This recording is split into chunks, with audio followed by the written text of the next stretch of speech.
اعوذ باللہ من الشیطان الرجیم بسم اللہ الرحمن الرحیم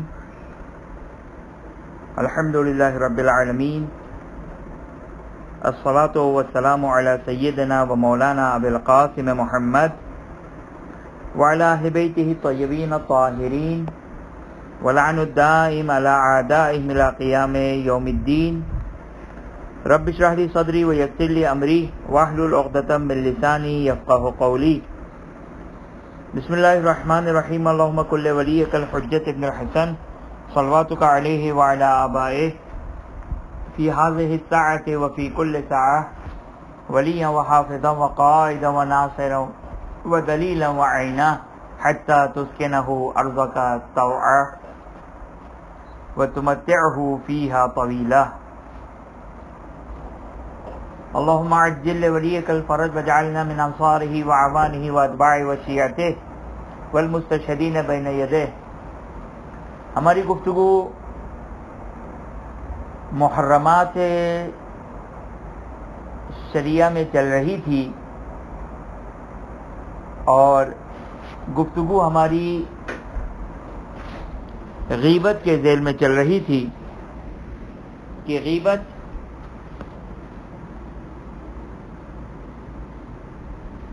حرام ہے اور غیبت کی ڈیفینیشن اور غیبت کی تعریف بیان ہوئی.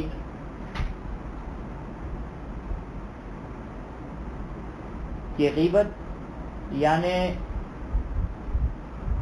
کسی مومن کے چھپے ہوئے عیبوں چھپی ہوئی برائیوں کو بیان کرنا، یہ غیبت ہے. چاہے انتقاص کی نیت ہو چاہے انتقاص کی نیت نہ ہو. کیا مطلب انتقاص کا؟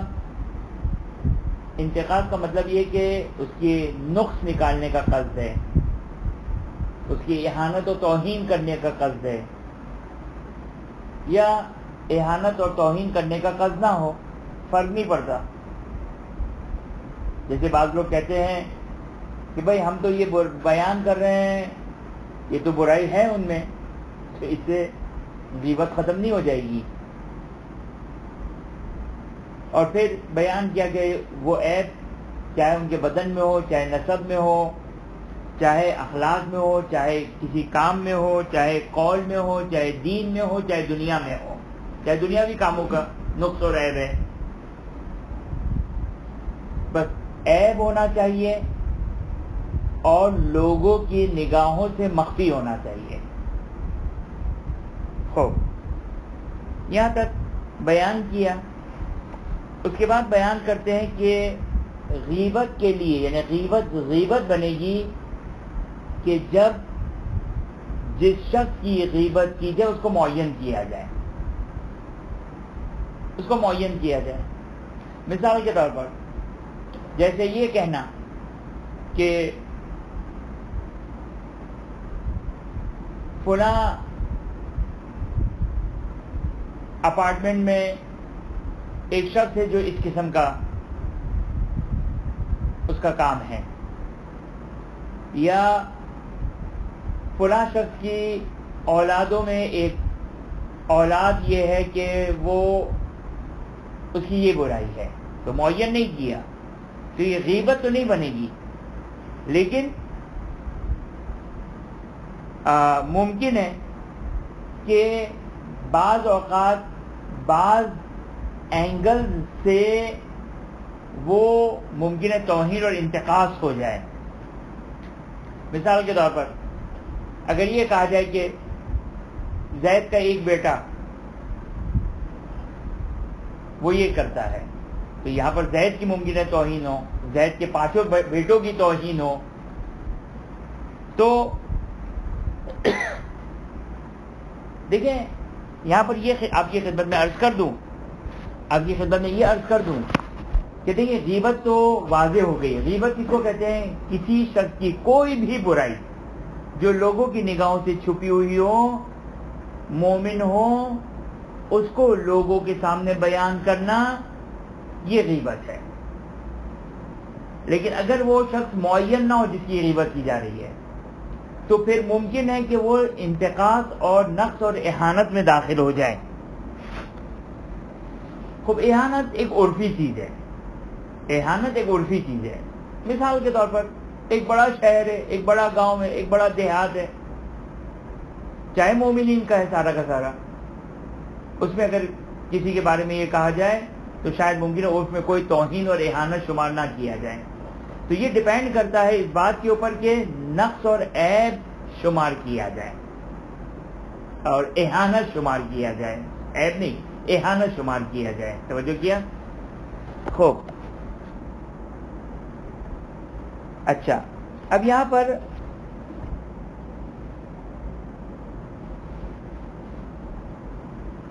اگر کوئی شخص خدا نہ خواستہ غیبت کرتا ہے، اگر خدا نہ خواستہ کوئی شخص غیبت کرتا ہے تو اب اس کے لیے کیا واجب ہے؟ اچھا، میں یہاں پہ ایک رک کر معذرت چاہتا ہوں جو لوگ لکھ رہے ہیں، رک کر ایک گزشتہ گفتگو کی ایک تھوڑی سی وضاحت کر دوں۔ بالکل موضوع سے ہٹ کر بات کر رہا ہوں میں، کہ میں کہیں بھول نہ جاؤں، اس لیے کیونکہ بعض لوگوں نے کہا کہ شاید یہ نقطہ واضح نہیں ہوا تھا کہ اسراف اور تبذیر میں کیا فرق ہے۔ اسراف اور تبذیر میں کیا فرق ہے؟ تو اسراف، تبذیر کس کو کہتے ہیں؟ تبذیر یعنی ایک کسی چیز کو ضائع کرنا، تلف کرنا بغیر کسی عقلائی غرض کے۔ یعنی کیا مطلب بغیر کسی عقلائی غرض کے؟ عقلائی کس کو کہتے ہیں؟ عقلائی جو صاحبان عقل کا ایک معاشرہ جو ڈیولپ ہوتا ہے اس کو کہتے ہیں عقلائی، یعنی صاحبان عقل۔ میں، آپ، یہ سننے والے سارے کے سارے یہ لوگ ہیں عقلاء۔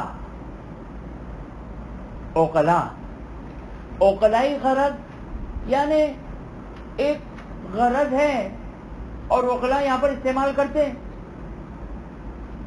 عقلاء یہاں پر استعمال کرتے ہیں، تو یہ کہلاتے عقلائی غرض۔ اب دیکھیں دونوں کے درمیان فرق۔ تبذیر کیا ہے؟ تبذیر یعنی ایسا ایکسپینس، ایسا استعمال، ایسا ضائع کرنا کہ جو عقلائی غرض بھی نہ ہو۔ جیسے جلا دیا میں نے نوٹ کو اٹھا کے دریا میں ڈال دیا، کھانا اٹھا کے پھینک دیا جو قابل استفادہ تھا، یہ ہو جائے گا تبذیر۔ اسراف کسے کہتے ہیں؟ اسراف یہ ہے کہ اس کو استعمال کرنا ایک عقلائی استعمال تو ہے لیکن اپنی شان سے زیادہ ہے۔ صرف اس کا پرابلم یہ ہے، جیسے مثال کے طور پر میری شان یہ ہے کہ میں شادی میں 200 لوگوں کو بلاؤں، میں نے اٹھا کر 500 لوگوں کو بلا لیا، اب ان کو کھانا کھلایا تو میں نے کھانا ضائع نہیں کیا۔ تبذیر میں کیا ہوتا ہے؟ ضائع کر دینا کسی چیز کو۔ اردو میں اچھا لفظ اس کا اپریپریٹ لفظ اس کے لیے جو کہ ضائع کرنا ہے، یعنی کسی چیز کو پھینک دینا، یہ تبذیر ہے۔ اسراف یعنی اس کا استعمال ایک غرض عقلائی ہے لیکن میں نے اپنی شان سے زیادہ استعمال کیا ہے تو وہ اسراف کہلاتا ہے۔ یہ ایک وضاحت تھی اور میرا خیال ہے کہ اب یہاں پر اسراف اور تبذیر کے درمیان بالکل فرق واضح ہو گیا ہوگا۔ اب آئیے غیبت میں دوبارہ ہم چلتے ہیں۔ غیبت میں اگر کوئی شخص غیبت کرے تو غیبت میں واجب ہے کہ اگر جس طریقے سے ہر گناہ میں، دیکھیں گناہ کی دو قسمیں ہیں۔ بعض ایسے گناہ ہوتے ہیں جس گناہ میں توبہ کے ساتھ ساتھ اس کا کوئی ریکٹیفائی بھی کرنا ہوتا ہے، اس کا کوئی ازالہ بھی کرنا ہوتا ہے۔ جیسے مثلا اگر کوئی شخص نماز نہ پڑھے، اگر کوئی شخص روزہ نہ رکھے اگر کوئی شخص کسی مسلمان یا جس کا مال محترم ہے اس کے مال کو ضائع کر دے تو یہاں خالی توبہ کرنا کافی نہیں ہے، بلکہ اگر نماز قضا کی ہے تو نماز کی قضا کرنی پڑے گی، اگر روزہ قضا کیا ہے تو روزے کی قضا بھی ہے، روزے کا کفارہ بھی ہے، مثلا ماہ مبارک رمضان ہے تو توجہ کیا۔ تو یہ بعض واجبات یا محرمات میں مخالفت کی توبہ، یعنی توبہ ان دو چیزوں سے بنے گی، ایک توبہ کرنا، نادم و پشیمان ہونا، ایک اس کو ریکٹیفائی کرنا۔ بعض ایسے گناہ ہیں یا بعض ایسے واجبات کو چھوڑنے کا گناہ ہے کہ جس میں صرف توبہ کافی ہے، جس میں صرف توبہ کافی ہے، جیسے مثلا کوئی شخص جھوٹ بولتا ہے، اگر جھوٹ بولا ہے تو صرف استغفار کرے گا، توبہ کرے گا، اور توبہ کے لیے اتنا کافی ہے منیمم کہ وہ نادم ہو جائے، پشیمان، افسوس کرے میں نے ایسا کام کیوں کیا، اور آئندہ نہ کرنے کا ارادہ ہو۔ صحیح ہو۔ اب غیبت میں کون سی قسم کا گناہ، یہ پہلی قسم کا گناہ ہے یا دوسری قسم کا گناہ ہے؟ تو ظاہراً یہاں پہ علماء میں اختلاف ہے، کیونکہ روایات ہے ہمارے پاس، علماء میں اختلاف ہے کہ آیا غیبت کی توبہ کے لیے ضروری ہے کہ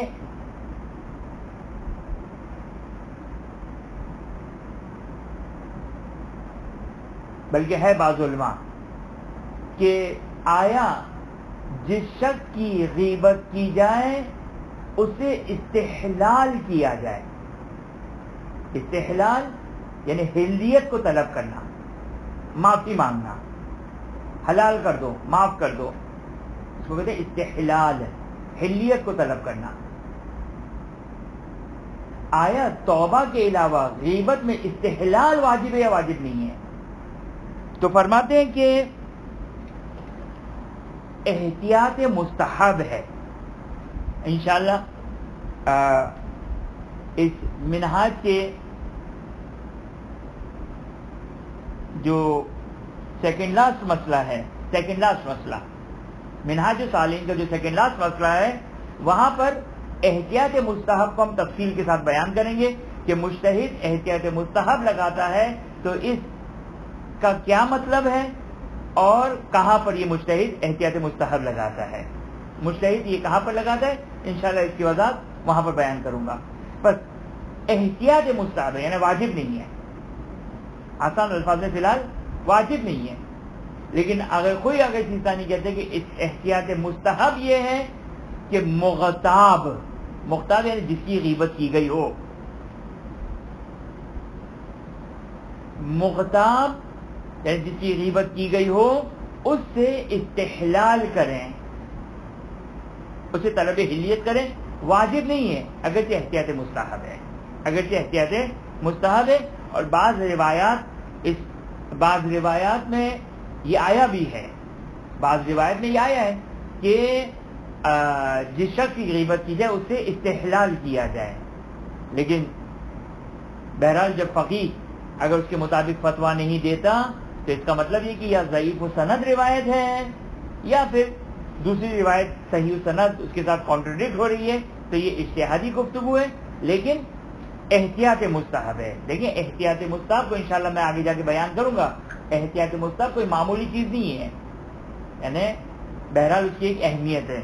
تو آگے تیسانی فرماتے ہیں کہ اور لابد آخوی کی عبارت میں بھی یہ موجود ہے کہ احتیاط مستحب یہ کہ جس شخص کی غیبت کی گئی ہو اس سے استحلال کریں اگر اس کے اوپر کوئی مفسدہ نہ آ رہا ہو، مقصدہ نہ آ رہا ہو، یعنی مثال کے طور پر ممکن ہے ہم اگر کسی سے حلیت کو طلب کرنے جائیں تو ممکن ہے کوئی بلا آ جائے، ہنگامہ ہو جائے، جھگڑا ہو جائے، بعد جو کہ وہ اب مثال کے طور پر جو سینسیٹیو رشتہ ہے ساس بہو کا، اگر بہو ساس سے مثال کے طور پر حلیت کو طلب کرنے جائے تو پتہ چلا کہ کچھ اور حلال ہو گیا، تو اب یہ ایک ایگزامپل ہے، ایسی اور بھی ممکن ہے ایگزامپل ہو سکتی ہے، بس توجہ کیا آپ نے کہ احتیاط مستحب یہ کہ استحلال کریں اگر کوئی جھگڑا فساد اس کے اوپر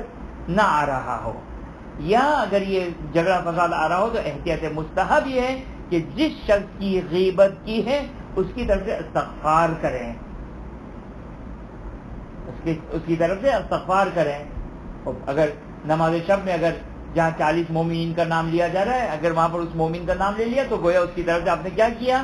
استغفار کیا، اور یہ غیبت کا کفارہ سمجھیں ادا ہو گیا، اگرچہ واجب نہیں ہے.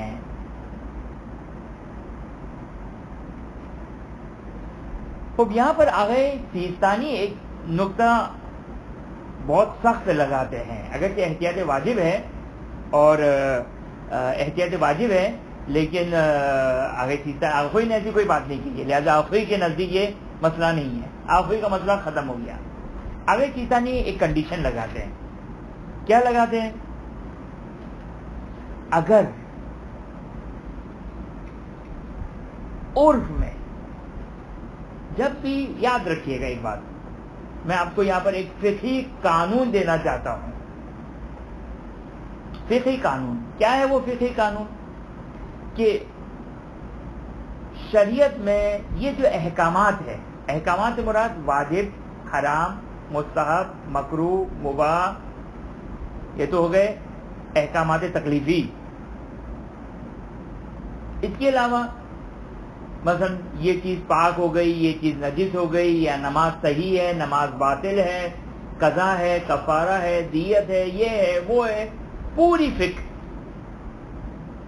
فقہ میں آپ اکثر جگہوں پر یہ دیکھیں گے کہ اس فقہی مسئلے میں نہیں، لیکن فقہ کی امپلیمنٹیشن میں اکثر جو کرائیٹیریا ہے وہ عرف ہے.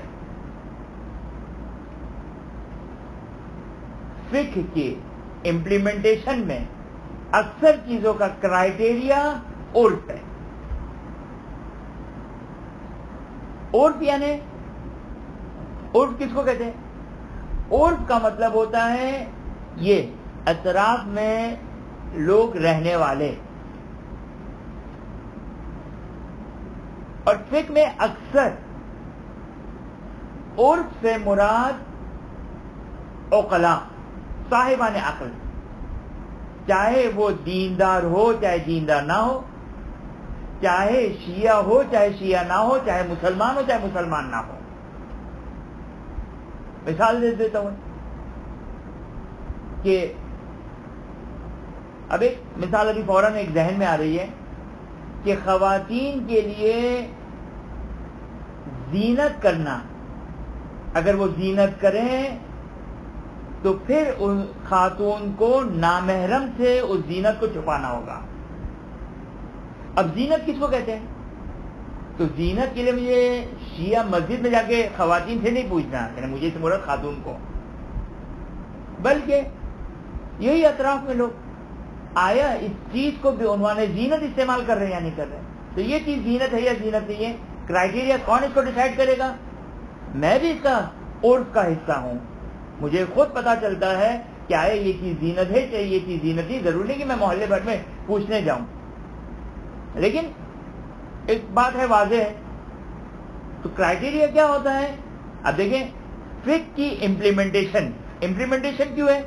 کیونکہ فتویٰ کیا ہے؟ مجتہد کا فتویٰ یہ ہے کہ اگر عورت زینت کرے تو نامحرم سے چھپائے.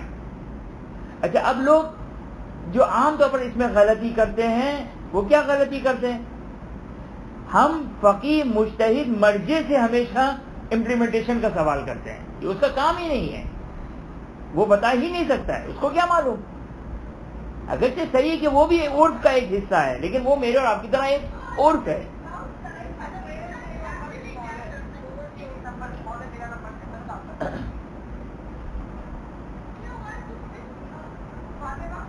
تو توجہ کیا آپ نے کہ وہ بھی میری اور آپ کی طرح عرف ہے، وہ میرے اور آپ کی طرح عرف ہے. تو توجہ کریں، لوگ اکثر سوال کرتے ہیں اور ہم کو بھیجتے ہیں مولانا یوٹیوب پہ یہ منقبت ہے، یہ بتائیے کہ یہ اس کو سن سکتے یا نہیں سن سکتے؟ بابا کوئی مگر جو کہ وہ کوئی سنگر ہیں، کوئی سنگنگ کی جو کہ اسپیشل کوئی کلاس لی ہوئی ہے، اب ہر وہ آواز جو لاہو لاب سے محفل سے مناسبت رکھنے والی وہ حرام ہے، آگے سیستانی نے کہہ دیا. اب آپ خود ڈیسائیڈ کریں کہ لاہو لاب والی محفل سے مناسبت رکھتا ہے نہیں رکھتا. توجہ کیا آپ نے؟ تو امپلیمنٹیشن ہمیشہ کام کس کا ہے؟ عرف کا ہے، اور مکلف، اور جو ہم لوگ مکلف ہیں ہماری ذمہ داری ہے، مجتہد جو کہ اس کو بیان نہیں کرتا. یہ 80-90% چیزوں میں ایسا ہی ہوتا ہے. اب آئیے یہ مسئلہ جو آپ کی خدمت میں بیان کرنے جا رہا ہوں میں. آگے سیستانی نے ایک نقطہ بیان کیا اور کہا کہ احتیاط واجب یہ ہے کہ ایک صورت میں استحلال ضروری ہے احتیاط واجب کی بنا پر. کب؟ جب استحلال کرنے کی وجہ سے اس مغتاب جس کی غیبت کی ہے اس کی توہین اور اعانت کا تدارک، ریکٹیفیکیشن استحلال سے عرف میں کہلائے.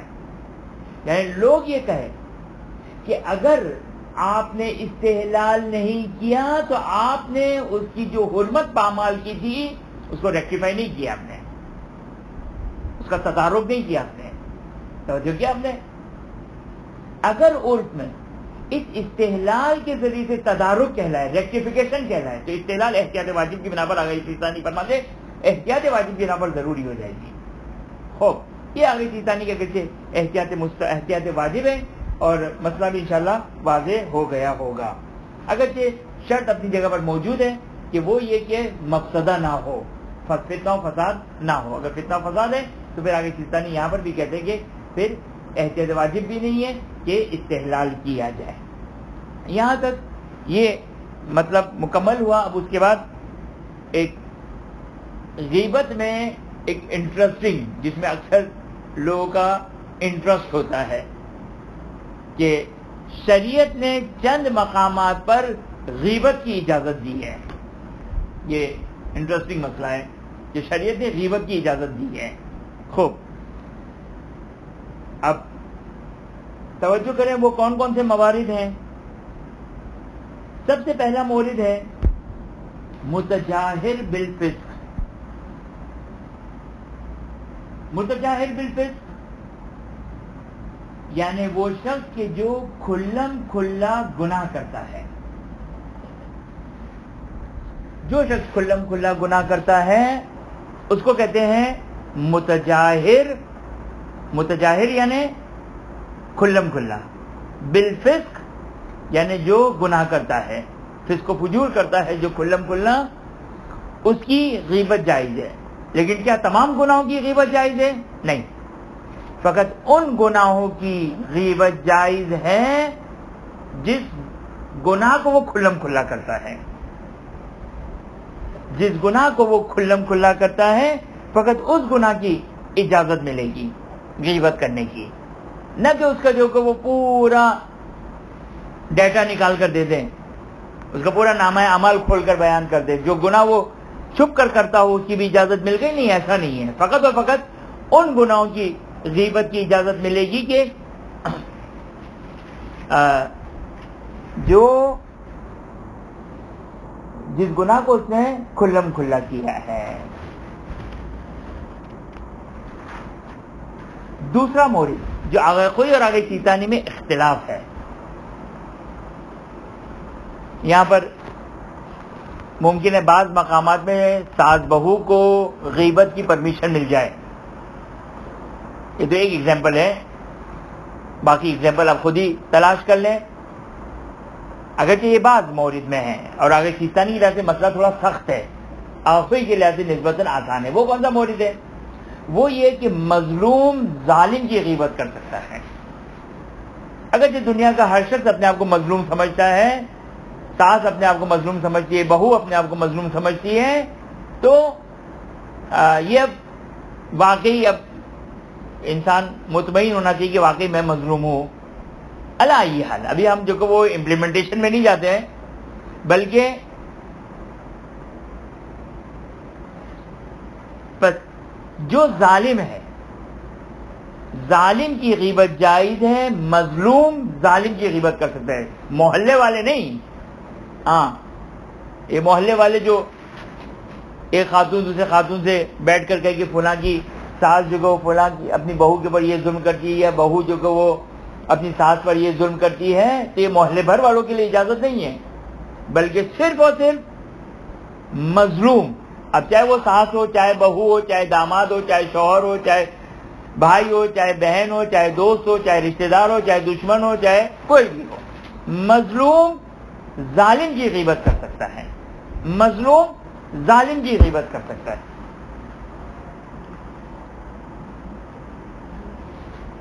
ظلم کس کو کہتے ہیں؟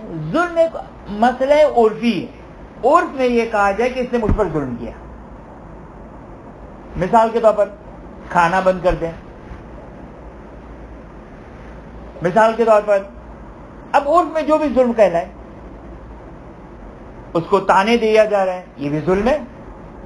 مثال کے طور پر ایک شخص کسی شخص کو تانے دے رہا ہے، وہ ظلم ہے. یہ تو ظلم ایک عرفی چیز ہے، جہاں پر کسی کے حق اور حقوق کو پامال کیا جائے اس کو ظلم کہتے ہیں.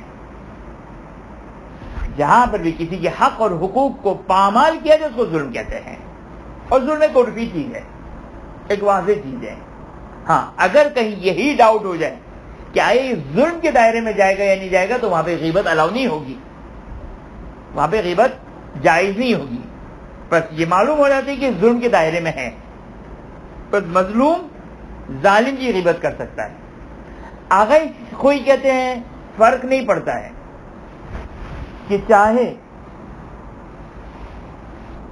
قصد انتصار ہو چاہے قصد انتصار نہ ہو. انتصار یعنی نصرت کو طلب کرنا. ایک دفعہ انسان غیبت کر رہا ہے تشفی کی خاطر، بیچارہ ویسے ہی مظلوم ہے، اب اس کو اپنا دل ہلکا کرنا ہے تو اب غیبت کر رہا ہے. اب چاہے نصرت اور مدد اس سے حاصل کرنے کا ارادہ ہو چاہے نہ ہو، اگر کوئی کہتے جائز ہے، اگر سیستانی کہتے کہ نہیں احتیاط واجب یہ ہے، اگر سیستانی کہتے احتیاط واجب یہ ہے کہ مظلوم فقط اور فقط اس صورت میں غیبت کر سکتا ہے ظالم کی جب بقصد انتصار ہو، جب اس کا ارادہ یہ ہو کہ یہ فلاں شخص میری نصرت کرے، میری مدد کرے. لہذا دائرہ بہت ہی تنگ ہو گیا آگئے سیستانی کے لحاظ سے. اب آپ لوگ کی ذمہ داری ہے کہ دو آگئے سیستانی نے احتیاط واجب آج بیان کی، ایک استحلال میں اور ایک ظالم اور مظلوم میں، دونوں میں احتیاط واجب ہے. اب آپ لوگ کی ذمہ داری ہے کہ مجھ سے سوال کیجیے گا گروپ میں، تو میں چیک کر کے بتاؤں گا کہ آیا کوئی اجازت دیتا ہے، اگر وحید ہے، اگر زنجانی ہے، اگر سعید حکیم ہے، آیا اس مسئلے میں کوئی اجازت ملتی ہے یا نہیں ملتی ہے. انشاءاللہ یہ میں چیک کر کے آپ کو گروپ میں بتاؤں گا، وہ بھی شرط کے ساتھ کہ اگر کسی نے سوال کیا تو، ورنہ اگر مجھے یاد رہا تو خود ہی بتا دوں گا، اور اگر یاد نہیں رہا تو پھر والسلام. یہ ہو گیا دوسرا مورد. تیسرا مورد کیا ہے؟ تیسرا وہ مقام کہ جہاں پر غیبت جائز ہے، وہ ہے نصح المؤمن. نصح کہتے ہیں نصیحت کرنا، مشورہ کرنا، مشورہ دینا.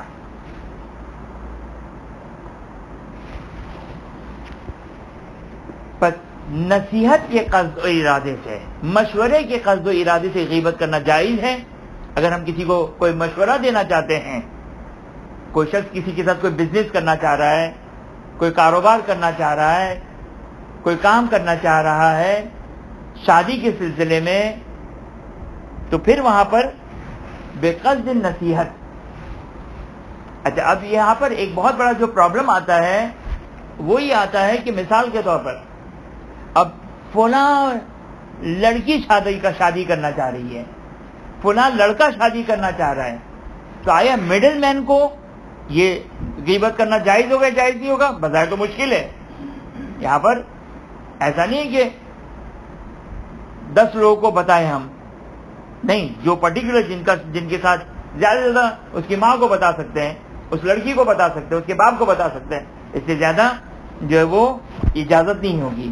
جیسے خود مثال دیتے ہیں کہ اگر کوئی شخص مشورے کو طلب کرتا ہے کسی عورت سے شادی کرنے کے سلسلے میں، تو جائز ہے کہ اس کو نصیحت کرنا، چاہے اس کے عیب کو ظاہر کرنے پر مجبور ہو جائے. اگرچہ اس کے عیب کو ظاہر کرنا پڑے تو اس صورت میں اس کو مشورہ دینا، اس کو نصیحت کرنا جائز ہے. کہتے ہیں کہ بلکہ جائز ہے ابتدائی طور پر بھی، یعنی اگر کسی نے طلب نہیں کیا ہم سے، کسی نے ہم سے مطالبہ نہیں کیا، ہمیں پتہ چلا کہ فلاں لڑکی فلاں، اچھا دیکھیں بہرحال مسئلہ بات واضح ہے کہ نصیحت کا قصد ہو، فتنہ و فساد کا قصد نہ ہو، نصیحت کا قصد ہو، واقعی نصیحت کا قصد ہو. اب فرق نہیں پڑتا چاہے شادی کے سلسلے میں ہو، چاہے بزنس کے سلسلے میں ہو، کوئی بھی شراکت ہو. مثال کا کوئی دو لوگ مل کر گھر لینا چاہ رہے ہیں، یعنی خلاصہ یہ کہ مشورہ دینا ہو کسی کو، تو پھر اس صورت میں اچھا توجہ کریں یہاں پر آگے.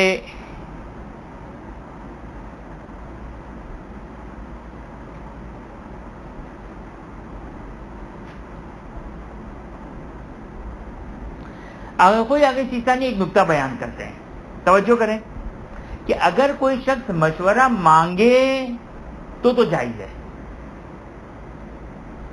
توجہ کیا؟ اگر کوئی مشورہ مانگے تو جائز ہے، اگر کوئی مشورہ نہ مانگے تو آگے سیستانی آخوئی یہ کہتے ہیں کہ اگر ہم نے نصیحت نہیں کی تو اس وقت اس کے اوپر ایک بڑی مصیبت میں گرفتار ہو جائے گا.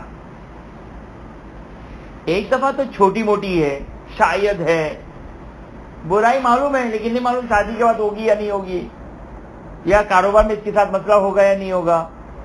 ایک دفعہ یہ کہ نہیں، ایک بڑا نقصان، مثال کے طور پر لڑکی کی زندگی خراب ہو جائے گی، لڑکے کی زندگی خراب ہو جائے گی، پارٹنر کی زندگی خراب ہو جائے گی، ایک مفسدہ، ایک بڑی مصیبت میں گرفتار ہو جائے گا.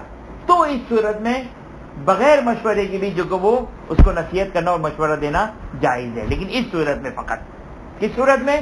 جب اس کو مشورہ نہ دیا تو بڑی مصیبت میں گرفتار ہو جائے گا. توجہ کیا آپ نے؟ یعنی ابتدائی مشورہ میں کنڈیشن ہے، اگر کوئی مشورہ مانگے تو وداؤٹ کنڈیشن غیبت جائز ہے. لیکن ابتدائی طور پر اگر ہم مشورہ دینا چاہتے ہیں تو فقط اس کنڈیشن میں جائز ہوگا جب اس کے اوپر بڑا فتنہ و فساد اور بڑی مصیبت میں پڑنے کا نتیجہ نکل رہا ہو. صحیح نا؟ کہ معلوم ہو کہ بڑی مصیبت میں وہ گرفتار ہو جائے گا تو فقط وہاں پر جو ہے وہ غیبت جائز ہوگی، ورنہ غیبت جائز نہیں ہوگی. واضح ہوگی انشاءاللہ کہ مشورے کے مقام پر دو صورتیں ہیں.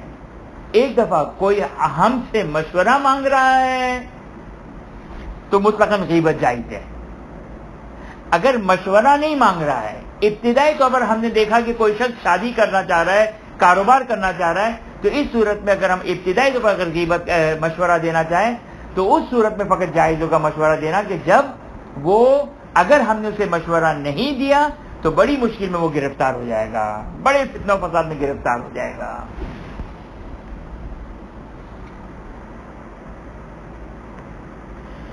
یہ ہو گیا تیسرا وہ مورد کہ جہاں پر غیبت جائز ہے. چوتھا وہ مورد جہاں پر غیبت جائز ہے وہ کیا ہے؟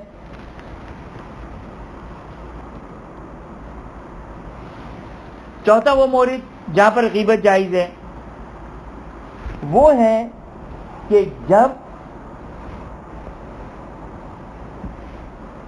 مغتاب کس کو کہتے ہیں؟ جس شخص کی غیبت کی جائے. مغتاب کو برائی سے روکنا پاسبل نہ ہو مگر صرف اور صرف ہماری غیبت کی وجہ سے. جیسے مثال کیا ہے؟ مثال کے طور پر ہم نے دیکھا کہ فلاں بچہ کوئی گناہ کر رہا ہے، ہمیں معلوم ہے، ہم جا کے اس کو سمجھائیں گے تو ہماری بات کا کوئی اثر نہیں ہوگا. اب ہمیں معلوم ہے کہ اس کو اگر برائی سے اگر بچانا ہے تو اس کے باپ کو کہہ دیں شکایت کر دیں، اس کی ماں کو شکایت کر دیں، تو وہ برائی سے بچ جائے گا. بس اگر مغتاب شخص، جس شخص کی غیبت کی جائے، اس کو اگر برائی سے بچانا ڈیپینڈ کرتا ہو اس بات کے اوپر کہ ہم غیبت کریں گے تو ہی وہ برائی سے بچ سکتا ہے. ہاں ایک دفعہ کوئی اور طریقہ ہو سکتا ہے، کوئی اور طریقے سے ہم اس کو برائی سے روک سکتے ہیں، تو پھر غیبت جائز ہی ہوگی. جیسے کیسے؟ مثال کے طور پر وہ ہمارے مثال کے طور پر پارک میں آتا ہے اور وہاں آ کر وہ گناہ کرتا ہے، تو اب ہم اس کی وہاں پہ انٹری بند کر دیں، تو اب ایسا نہیں ہوگا کہ غیبت جائز ہو جائے گی. یہاں پر غیبت جائز نہیں ہوگی. اگر اس مغتاب شخص کو گناہ سے بچانا ڈیپینڈ کرتا ہو ہمارا اس بچے کی غیبت کرنے کے اوپر، تو اس صورت میں اس مغتاب شخص یعنی اس بچے کو گناہ سے بچانے کے لیے غیبت جائز ہو جائے گی. اس بچے کو گناہ سے بچانے کے لیے غیبت کرنا جائز ہو جائے گی. کتنے مورد ہو گئے؟ 1 2 3 4. 5واں مورد جہاں پر غیبت جائز ہے، تو یہ بہت امپورٹنٹ مورد ہے، یہ بہت امپورٹنٹ مورد ہے. اور بہرحال ہر زمانے میں اس قسم کے مسائل تھے، اور اگرچہ اس کی امپلیمنٹیشن، اس کی تشخیص شاید اگر ہم عوام کے ہاتھ میں دے دیں تو شاید خود یہ فتنہ و فساد کا سبب بن جائے گا. علی ای حال 5واں مورد کیا ہے؟ 5واں مورد یہ ہے کہ ایک شخص ہے جو شیعہ ہے، اثنا عشری ہے، ظاہری طور پر شیعہ اثنا عشری ہے، صحیح نا، ہے شیعہ اثنا عشری، یہ بہت ہی شیعہ اثنا عشری کی، وہ دین کے لیے خوف و خطرے کا سبب ہے، دین کے لیے خوف اور خطرے کا سبب ہے، فتنہ و فساد کر رہا ہے. اچھا بعض اوقات تو فتنہ و فساد، چونکہ غیبت کہاں پر ہوتی ہے؟ غیبت جہاں پر چھپا ہوا عیب ہو. بعض اوقات تو چھپا ہوا عیب نہیں ہے. مثال کے طور پر ہمیں پتہ چلا کہ فلاں شخص چھپ کر دین کے لیے کوئی کام کر رہا ہے، ہمیں پتہ چل گیا. اب یہاں پر اس شخص کی غیبت کرنا جائز ہو جائے گی، بلکہ ممکن ہے بعض اوقات واجب بھی ہو جائے، تاکہ دینی نقصان نہ پہنچے، دینی نقصان نہ پہنچے. اب چاہے عقیدے کا ہو، چاہے عمل کا ہو، کوئی بھی ہو. میں نے آپ کی خدمت میں عرض کیا کہ بعض اوقات ممکن ہے ایک شخص ممبر پہ آ کر کھلم کھلا ایسی باتیں کر رہا ہے کہ جو دین کے خلاف ہے اور دین کے اگینسٹ میں ہے. وہ تو کوئی مذائقہ ہی نہیں ہے، اس میں تو کوئی مسئلہ ہی نہیں ہے، وہ تو اس لیے وہ متجاہر بالفسق میں چلا جائے گا. توجہ کیا آپ نے؟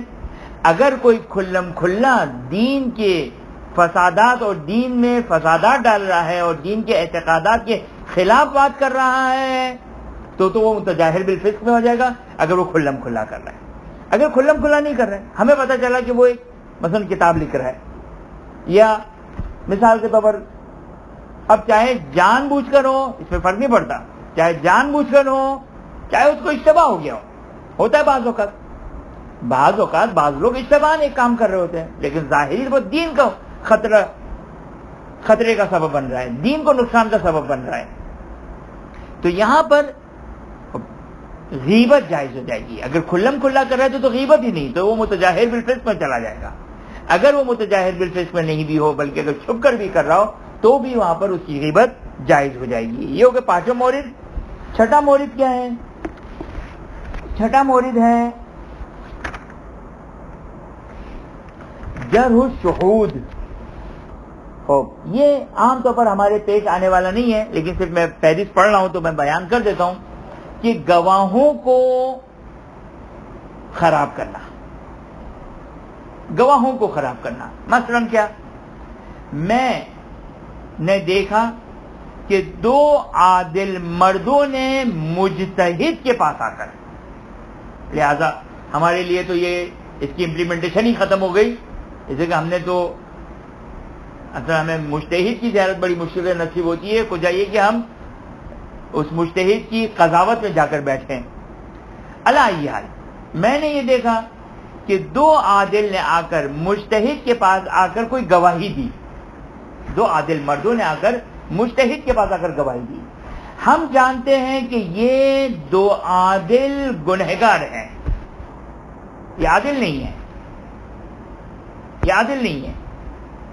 یہاں پر ان کی غیبت جائز ہو جائے گی، لیکن چونکہ یہ ہمارے لیے اتنا کام آنے والا مسئلہ نہیں ہے لہذا اس کی ڈیٹیل کی بھی ضرورت نہیں ہے. کتنے مورد ہو گئے؟ 6 مورد ہو گئے. 7واں مورد کیا ہے؟ 7ویں وہ صورت جہاں غیبت جائز ہے، وہ کیا ہے؟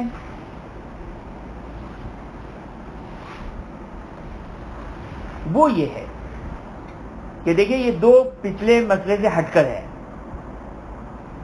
کہ جس شخص کی غیبت کی جا رہی ہو اس کو نقصان اور ضرر سے بچانے کے لیے، اس کو نقصان میں وہ پڑ جائے گا اگر ہم نے اس کی غیبت نہیں کی تو. مثال کے طور پر گناہ کی بات نہیں ہے یہاں پہ دنیاوی نقصان. مثال کے طور پر میں نے دیکھا کہ فلاں شخص کا بیٹا ایک ایسی غلطی کر رہا ہے کہ اگر اس نے یہ کام کیا تو اس کو بہت بڑا نقصان ہو جائے گا. اب اس کو بچانے کا ایک طریقہ ہے کہ اس کے باپ سے جا کے میں غیبت کروں اور بتاؤں کہ وہ شخص، وہ آپ کا بیٹا فلاں مثلا کاروبار کرنا چاہ رہا ہے، فلاں کام کرنا چاہ رہا ہے. اب یہ عیب ہے نا، یہ عیب ہے. فرض ہے کہ معاشرے میں عیب شمار کیا جا رہا ہے. یا مثال کے طور پر سگریٹ، اب سگریٹ گناہ تو نہیں ہے. اچھا اب یہ ضرر ہے یا ضرر نہیں ہے؟ خوب یہ تو ایک تفصیلی داستان ہے، یہ تفصیلی داستان ہے کہ آیا سگریٹ پینے سے نقصان ہے، کتنی پینے سے نقصان ہے، کیا ہے کیا نہیں ہے، فقہی مسئلہ کیا ہے. گناہ سے ہٹ کر ہمیں معلوم ہے. یا مثال کے طور پر اب میں نشے والی چیز کی مثال دوں گا تو وہ تو حرام ہو جائے گا. سگریٹ ہے یا کوئی بھی ایسی چیز کہ جو بذات خود حرام نہیں ہے لیکن اس کا نقصان اس کو پہنچ سکتا ہے، اس کا نقصان اس کو پہنچ سکتا ہے. یا کاروبار کی مثال جو سب سے بیسٹ مثال ہے، تو اس کو جس شخص کی غیبت کی جا رہی ہے اگر ہم نے اس کو بچانے کے لیے غیبت کرنے پر اگر مجبور ہو جائے تاکہ وہ نقصان سے بچ جائے تو یہاں پر بھی جو غیبت کرنا جائز ہو جائے گا. یہ ہو گیا 7واں مورد. 8واں مورد اور آخری مورد جہاں پر غیبت کرنا جائز ہے وہ کیا ہے؟ وہ یہ ہے کہ مقالات باطلہ، یعنی وہ آرٹیکلز جو دین اور شریعت کے اگینسٹ میں ہے، ان آرٹیکلز کو رد کرنے کے لیے. مثال کے فلاں شخص نے آرٹیکل لکھا ہے، اب ممکن ہے بعض لوگوں کو نہیں پتا چلے، اس میں عام لوگوں کو شاید نہ پتا چلے کہ وہ باطل عقیدہ ہے، باطل آرٹیکل لکھا گیا ہے، دین کے خلاف آرٹیکل لکھا گیا ہے. دیکھیں اس میں بعض اوقات کیا ہوتا ہے، بعض اوقات ممکن ہے آپ آرٹیکل کے اوپر اشکال کریں. اب آرٹیکل پہ اشکال کرنا تو غیبت نہیں ہے نا. غیبت کب بنے گی؟ جب لکھنے والا یا کہنے والا اس کی برائی ہو رہی ہو. لہذا باطل عقیدے، باطل آرٹیکل، باطل باتوں کو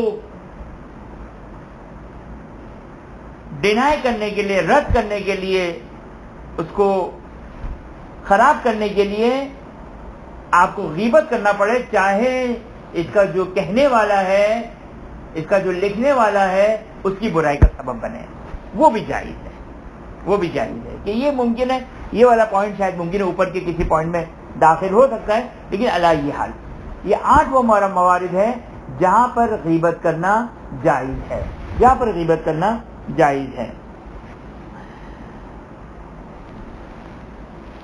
اچھا اب غیبت کے صرف 2 چھوٹے چھوٹے مسئلے سن لیں تاکہ غیبت کا ہمارا ٹاپک آج مکمل ہو جائے. غیبت میں اگرچہ چھوٹے چھوٹے شاید نہ بنے، بلکہ کام کرتے کہ اس کو بہت زیادہ ہو گیا ہے، اس کو فعلاً یہیں پر اسٹاپ کرتے ہیں، کیونکہ کل بھی ہماری کلاس ہے، تو انشاءاللہ کل پوری کوشش کریں انشاءاللہ العزیز بعون اللہ کہ انشاءاللہ تخلیق کا یہ چیپٹر مکمل ہو جائے، تاکہ اگلے کلاس میں جو ہم جو پانی کے احکام ہے اس کو ہم انشاءاللہ کنٹینیو کر سکیں۔ وآخر دعوانا ان الحمدللہ رب العالمین۔ اگر کسی کا کوئی سوال اس ذیل میں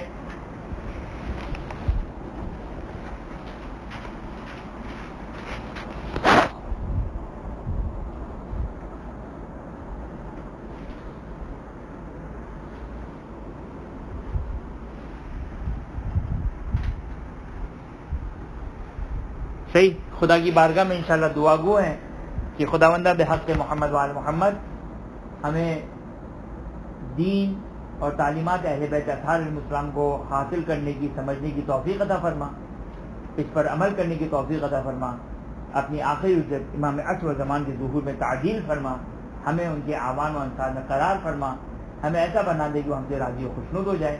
وآخر دعوانا ان الحمدللہ رب العالمین۔